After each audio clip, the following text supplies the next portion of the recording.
dehors, dans la forêt dense, prêt à dévorer la moindre proie sans défense. America, America. Oh, America, America. Non, non, ne me parle pas d'oublier la traître capture dont je suis victime, sans armes, sans gourdin, sous un arbre géant de Guinée. Oh, America, America. Ne me demande pas de classer dans le souvenir l'image têtue de mon terrible itinéraire à travers les océans, montagnes, savanes et bois. Ligoté, battu et traqué par 3 chiens à la fois. America, America. Ne me dis pas d'oublier les longs cris de détresse dans les cales sans air où j'ai vécu en déchets humains. Oh America, non America. Ne me demande pas d'oublier. Je n'y suis pour rien, tu sais.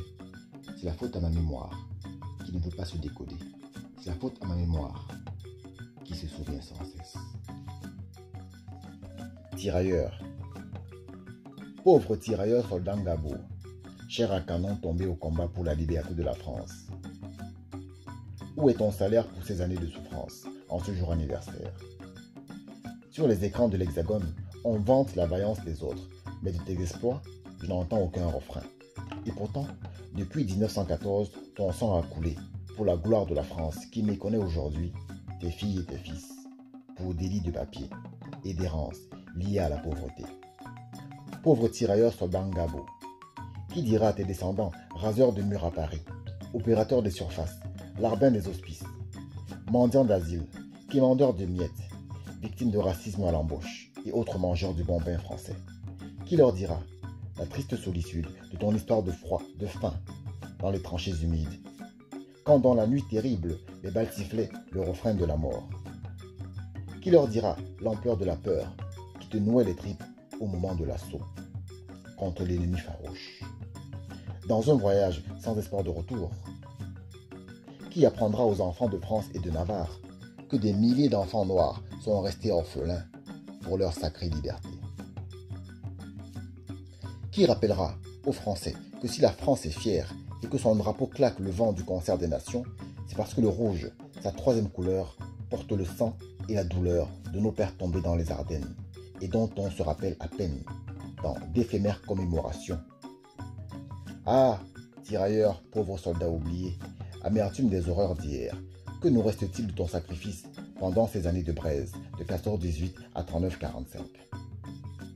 Tirailleur mon frère, tirailleur mon père, qui dira le poids du mépris, lourd fardeau sur nos cœurs? Il nous faudra réécrire notre histoire et hisser nos héros sur les signes qu'ils méritent. Temps dur. Il était une fois un pays riche, très riche. Riche de bois, de cacao et de café, de bananes et de thé, de pétrole et de bauxite, de rivières, de fleuves et de lacs, et autant de sites à faire rêver les autres enfants de la terre.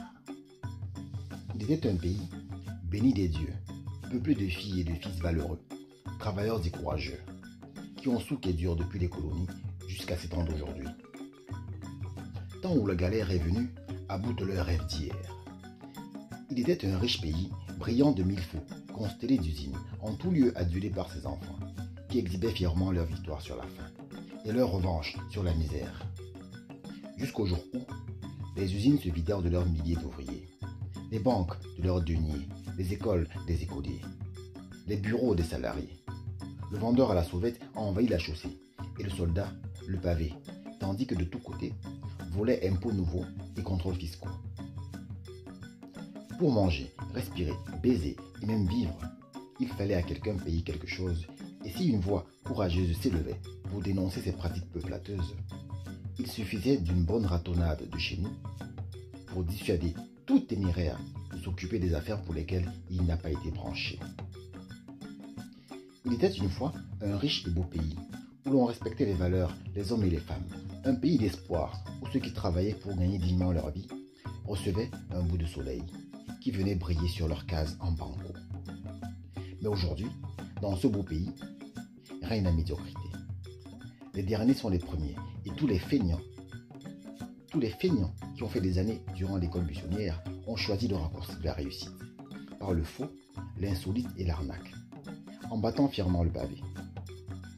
Tout est devenu flou, il n'y a plus d'élite, l'école n'a plus de sens et elle est sans importance, puisque réussir ne s'accorde plus de nos jours avec travail et endurance, mérite et compétence. Il suffit d'être son cousin, ami ou beau-frère du roi pour passer un beau matin au gré d'une loi, d'un arrêté ou d'un décret, de l'ombre à la lumière, du taudis au château, du vélo à la mercourt, des guenilles au costard. Il était une fois un beau pays fait de solides traditions, où la famille était sacrée, le clan respecté. Mais aujourd'hui, la famille a volé en éclats et le clan paye les dégâts.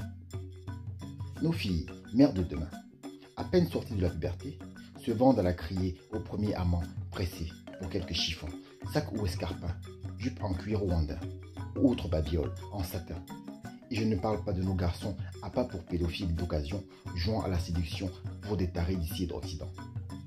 Il était une fois un pays havre de paix, jour tranquille et nuit calme, maison sans molosse et sans alarme pour se protéger des bandits qui aujourd'hui attaquent de jour comme de nuit, à visage découvert, sans peur d'être pris.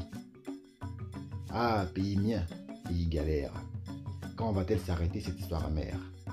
Quand retrouverons-nous enfin notre rêve d'antan, cet azur bleuté de l'indépendance, ce bonheur tant caressé après le départ des Blancs? Ah, pays mien, assassiné par ses propres enfants, soldé sur les étals du monde. Ah, ma banane, mon café, mon bois, mon pétrole, mes singes, mes éléphants, aux abois, mon okoumé. Ô Afrique, continent mien, paradis perdu.